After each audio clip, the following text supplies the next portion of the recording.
अच्छा इत्ज़ाज़ साहब, मैं जो मेकआउट कर सका हूँ कि इस पे क्या आपने फरमाया कि किस तरीके से फैसले पे हम बात कर रहे हैं, जजेस के कंडक्ट, जजेस की पर्सनैलिटी पे बात नहीं कर रहे, तो इसमें फैसले में कैसे वीकनेस नज़र आती है आपको? मैं चाहता हूँ ये ज़रा पॉइंट एम्फिसाइज हो। देखिए जी, सुप्रीम कोर्ट जो फैसला कर देती है तो सबको मानना पड़ता है, और ये आइन है। और अगर नहीं मानते, अगर इन्होंने उमर अताब बंदयाल वाले वक्त भी, और उस वक्त इनको उमर अताब बंदयाल साहब को बड़ी गालियां दे रहे थे ये, और मरियम बीबी और फजलुर रहमान, मौलाना फजलुर रहमान, ये जुलूस लेके सुप्रीम कोर्ट के सामने लाउड स्पीकर लगा के सुप्रीम कोर्ट की तरफ, और इन्होंने बड़ी बड़ी बहुत ही नाज़ेबा ज़बान इस्तेमाल की उनके बारे में। एजाजुल एहसन, जस्टिस एजाजुल एहसन के बारे में।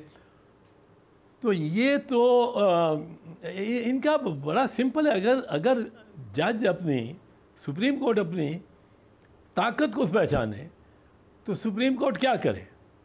सुप्रीम कोर्ट इनको तलब करे।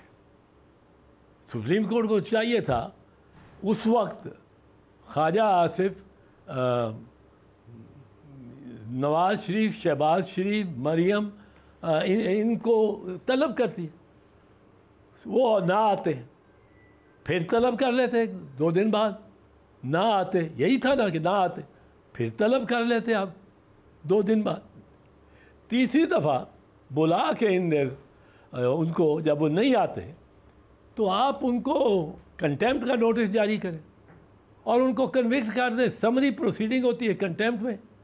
अब यूसुफ रज़ा गिलानी ने के केस में ये तो साबित हो गया कि अगर आप कंटेम्प्ट में, आपको आधे सेकंड की भी सज़ा हो, क्योंकि उस केस में मैं वकील था यूसुफ रज़ा का, जब 7 जजेस के बेंच सुप्रीम कोर्ट ने, मुझे नासिरुल मुल्क साहब उस पर प्रिजाइड कर रहे थे, उन्होंने कहा इत्ज़ाज़ साहब sorry, we can't help your client and he is convicted and sentenced till the rising of the court। जब तक कोर्ट उठता नहीं, वो सारा दिन बैठा रहे तो सारा दिन बैठे रहे।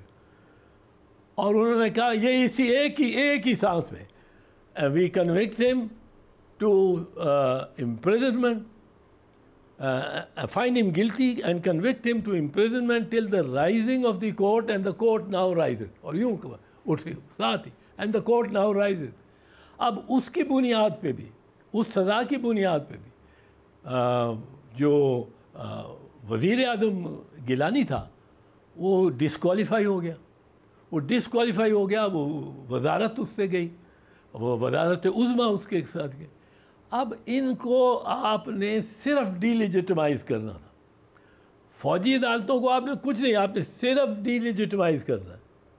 ये प्रोसीडिंग्स जो की हैं इसने राजा सिकंदर सुल्तान और इलेक्शन कमीशन ऑफ पाकिस्तान, इसके बारे में 8 नहीं 11 जजेस ने कहा है कि ये इनकी बहुत लापरवाही और इनकी जानिबदारी थी इलेक्शन कमीशन की, जो इन्होंने ये इस कदर धांधली की है और गलत सुप्रीम कोर्ट के भी फैसले गलत तशरीह की है उनकी। अब 11 जजेस ने ये फैसला दिया हुआ है कि जितना जो कुछ किया था इलेक्शन कमीशन ने वो गलत था।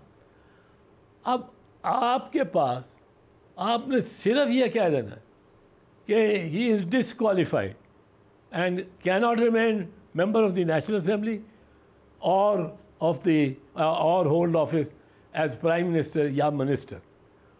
और आपने जाके फौजियों को, कर्नलों को उठाना नहीं, उनकी इसको किसी फैसले को खुद उसमें नहीं करवाना, अमल दरामद कि आप जाके बिठाएं सुन्नी इत्तेहाद काउंसिल वालों को उनकी सीटों पे।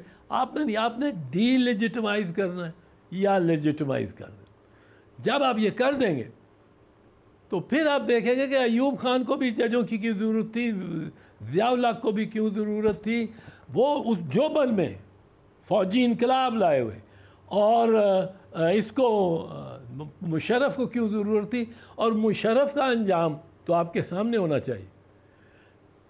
मुशर्रफ का अंजाम यह आप देखें, उसने ये 18वीं तरमीम से पहले मार्शल लॉ लगाया था, पर जब ये 18वीं तरमीम आ गई, जो आपको ये नहीं बताता वो आपके कोई साथी नहीं, कोई आपका हमदर्द नहीं, कोई आपका हाथ बटाने वाला नहीं, कोई आपके किसी काम का नहीं, बल्कि आपका दुश्मन है।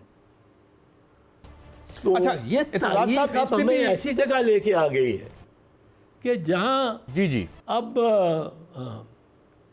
इत्तज़ाज़ साहब, मैं एक और भी कमेंट आपका चाहता हूँ। जो हमारी लाहौर हाई कोर्ट की फाजिल चीफ जस्टिस साहिबा आलिया नीलम साहिबा ने जो ये फैसला किया है कि ट्रिब्यूनल वही रहेंगे जो पिछले चीफ जस्टिस साहब बना के गए हैं, तो क्या ये इलेक्शन कमीशन का जाना या ये भी क्या इस दखल अंदाजी नहीं कहेंगे हम, क्योंकि इलेक्शन कमीशन अपना काम करे, कोर्ट्स अपना काम करें? इत्तज़ाज़ साहब, नहीं, इलेक्शन कमीशन ने तो अपना काम ही नहीं किया। जिस दिन पंजाब असम्बली तहलील हुई है और जिस दिन खैबर पख्तूनख्वा असम्बली तहलील हुई है, उस दिन से लेकर आज तक एक काम भी आईनी और कानूनी नहीं किया राजा सुल्तान सिकंदर ने या इलेक्शन कमीशन के दीगर मेंबरान, एक काम भी नहीं किया। और हर काम मैं आपको इस पर दलील एक एक स्टेज की दे सकता हूँ। 90 दिन के अंदर आपने इलेक्शन कराने से, ये आपका फ़र्ज़ था, आइन आप पे डालता है, आइन उस वक्त गवर्नमेंट तहलील हो जाती है। अब एडमिनिस्ट्रेशन जो सारी है उसको हुक्म है, every officer in the land will obey orders of the chief election commissioner and the commission. अब आप हुक्म दें उनको कि बैलेट बॉक्सेस भी बनाओ, ये भी करो, उसके लिए इलेक्शन के लिए बजट है, उसको एक्सीड भी करना है तो आप वो लें, वो सप्लीमेंट्री ग्रांट में अगली नेशनल असेंबली उसको अलाउ कर देगी। पर आपका अपना फ़र्ज़, आपने क्या किया, वहाँ से इनका शुरू होता है। फिर इनका जो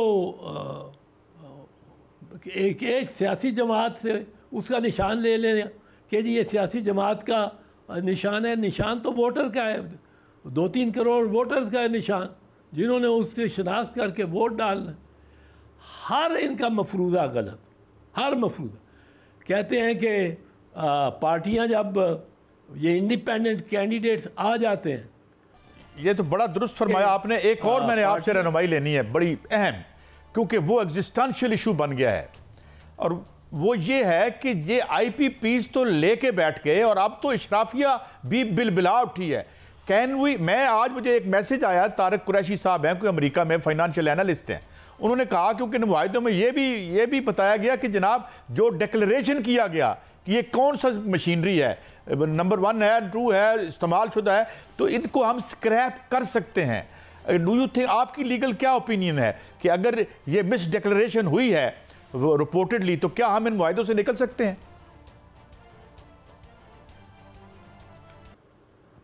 देखिए, वायदों से निकलना है मुश्किल, पर ये जानलेवा वायदे हैं। वादे ये हैं कि आपने 1.9 खरब, अरब नहीं खरब, यानी 19,093, ऑलमोस्ट 2,000 खरब आपने इनको दे दिए हैं, जबकि इन्होंने बिजली नहीं आपको दी।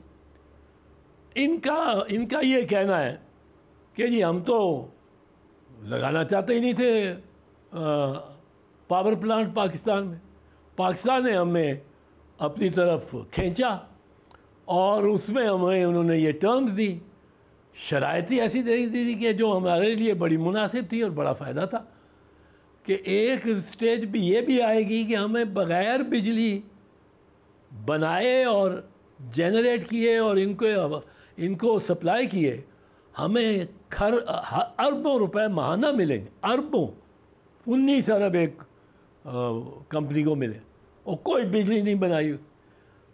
और ये जो पैसा है ये वसूल किया जा रहा है गरीब आदमी से।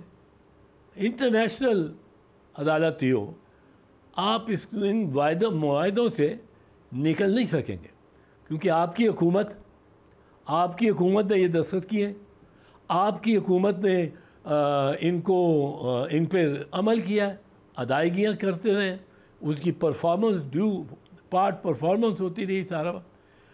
तो आप जकड़े हुए बहुत हैं, पर एक दो प्रिंसिपल्स हैं इंटरनेशनल लॉ के और इंटरनेशनल कॉमर्स के, जिनको आप इस्तेमाल कर सकें कि कोई पेमेंट्स अगर अनकॉन्शनेबल हो, इंसान के ज़मीर के ख़िलाफ़ जाती हो, ज़मीर आम आदमी, फ्रीक नहीं,